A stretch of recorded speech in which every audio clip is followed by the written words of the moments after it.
প্রিয় দর্শক আসসালামু আলাইকুম। আজকে তোমাদের সাথে আমি শেয়ার করব কালবৈশাখী স্পেশাল খিচুড়ি।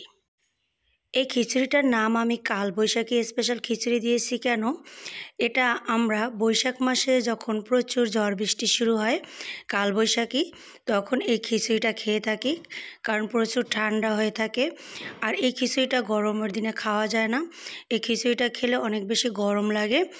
আর এই খিচুড়িটা যখন বৃষ্টি নামে বর্ষাকালে কিংবা যখন কালবৈশাখী শুরু হয় তখন সবার গাছে পাট শাক হয়ে থাকে। আর পাট শাক দিয়ে এই খিচুড়িটা খেতে ভীষণ ভালো লাগে। তো আজকে তোমাদের সাথে শেয়ার করেছি এরকম মজার একটা খিচুড়ি কিভাবে রান্না করা যায়। আর এই খিচুড়িটা রান্না করলে অল্প রান্না করা যায় না, অনেক বেশি করে রান্না করতে হয়, কারণ এটা সবাই অনেক বেশি পছন্দ করে। যার জন্য আমি এখানে 1.5 কেজি চালের খিচুড়ি রান্না করেছি। এখানে ডাল এবং চাল সম পরিমাণে নিয়ে নিচ্ছি। আমি এখানে মসুর ডাল এবং খেসারি ডাল বা কলাইয়ের ডাল সেটা নিয়ে নিচ্ছি। আর ডাল চালগুলোকে ভালোভাবে কষলিয়ে ধুয়ে নিচ্ছি। এখানে আমাদের এলাকার মাপ অনুযায়ী 1 সের চাল ডাল নিচ্ছি, তবে কেজির মাপে 1.5 কেজি হবে। আর অন্যান্য যে মশলা এখানে আমি সেগুলো অ্যাড করেছি। এখানে রসুন এবং পেঁয়াজ নিয়ে নিচ্ছি 1 কাপের বেশি। আর নিয়ে নিচ্ছি 2টা বোম্বাই মরিচ, নিয়ে নিচ্ছি কিছুটা কাঁচা মরিচ, শুকনো মরিচের গুঁড়ো নিচ্ছি 1.5 চামচের মতো, 3 চামচের মতো নিচ্ছি হলুদ গুঁড়ো, ভাজা জিরার গুঁড়ো এবং লবণ, দারুচিনি, এলাচি সবগুলো একসাথে দিয়ে এবার দিয়ে দেব পরিমাণ মতো তেল। তেলটা এখানে একটু বেশি দিলেই খেতে ভালো লাগে। আর সবগুলো দিয়ে আমি এটাকে ভালোভাবে কষলিয়ে মেখে নেব। তো এই কাজটা মাখামাখির কাজটা হাত দিয়ে করলেই এই খিচুড়ি থেকে খুব সুন্দর একটা সুঘ্রাণ আসে, যেটার জন্য খিচুড়ি খেতে অনেক ভালো লাগে। তবে কারো হাত জ্বলার ভয় থাকলে এভাবে মরিচগুলো হাত দিয়ে ভেঙে না দিয়ে এখানে হাতে গ্লোভস লাগিয়েও কাজটা করতে পারবে, কিংবা মরিচগুলো কেটে পরবর্তীতে অ্যাড করতে পারবে। এতে করে হাত জ্বলার আর কোনো চান্স থাকবে না। তবে আমি এই সমস্ত কাজ করতে খুবই পারফেক্ট, আমার হাত একটুও জ্বলে না। তার জন্য আমি এভাবে মরিচ কষলিয়ে যত মাখামাখি কাজ আছে করে নিই, এতে করে আমার হাত জ্বলে না।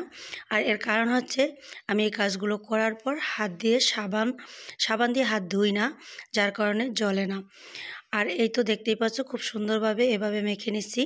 আর এখানে বেশি করে খিচুড়ি রান্নার কারণ হচ্ছে এই খিচুড়িটা সবাই পছন্দ করে, আমরা বাড়ির সবাই মিলে এই খিচুড়িটা খেয়ে থাকি।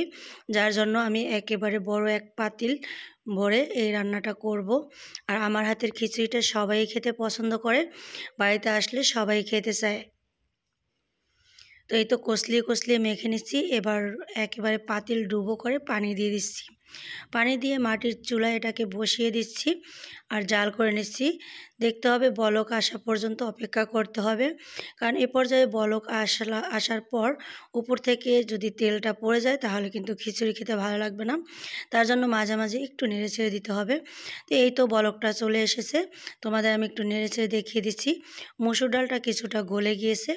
আর চাল এখানে আমি ভাতের চাল নিচ্ছি, আর খেসারি ডাল এটা সিদ্ধ হতে একটু সময় লাগে, যার জন্য চুলার আঁচ একেবারে মিডিয়ামে রেখে আস্তে ধীরে এটাকে সিদ্ধ করে নিতে হবে। আর মাঝে মাঝে নিচে লেগে যাতে না যায় তার জন্য একটু নেড়েচেড়ে দিতে হবে। এই তো এ পর্যায়ে আমার মনে হচ্ছে সবগুলো ভালোভাবে সিদ্ধ হয়ে গিয়েছে। এবার একটা ডাল ঘুটনি দিয়ে ভালোভাবে আমার মা এই কাজটা করেছে, ভেঙে দিয়েছে। এটা যত সুন্দর করে ভাঙা হবে খেতে কিন্তু ভালো লাগে। এটা একদম মিহি করে হালিমের মতো ভাঙলেও ভালো লাগে। তো এ পর্যায়ে আমি কিছুটা পাট শাক নিচ্ছি। আর শাকগুলোকে আগে ধুয়ে পানির ছাঁকনিতে ছেঁকে নিচ্ছি। এবার শাকগুলোকে দিয়ে একটু নেড়েচেড়ে নিচ্ছি। এই কাজটা করতে হবে একদম লাস্ট পর্যায়ে। শাক দেওয়ার পর 5-7 মিনিট এখানে রেখে দেবে, এতেই কিন্তু পাট শাকটা সিদ্ধ হয়ে যাবে।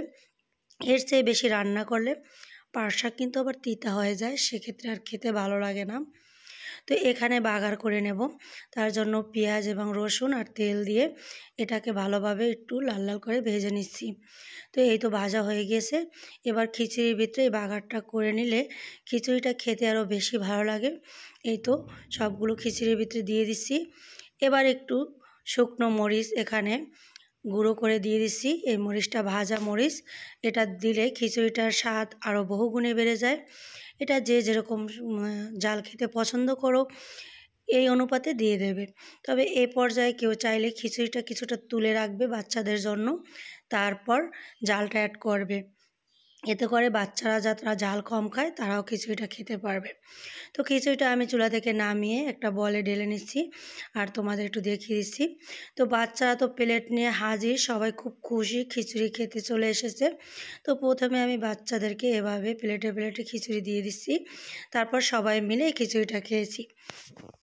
এদিকে কালবৈশাখী শুরু হয়ে গিয়েছে, চারিদিকে মেঘলা আকাশ, গুড়িং গুড়িং ডাক মারছে আর বাতাস প্রচুর, বৃষ্টি হচ্ছে, যার কারণে আবহাওয়াটা প্রচুর ঠান্ডা হয়েছে। আর এই ঠান্ডার মধ্যে খিচুড়িটা খেতে ভীষণ ভালো লেগেছিল। তো খিচুড়ির রেসিপিটা তোমাদের কাছে কেমন লেগেছে অবশ্যই কমেন্ট করে জানিয়ে দেবে। আর একবার হলেও বাড়িতে এভাবে ট্রাই করে দেখবে, লাইক করে শেয়ার করে দেবে আর আমার চ্যানেলটি সাবস্ক্রাইব করে পাশে থাকবে। আল্লাহ হাফেজ।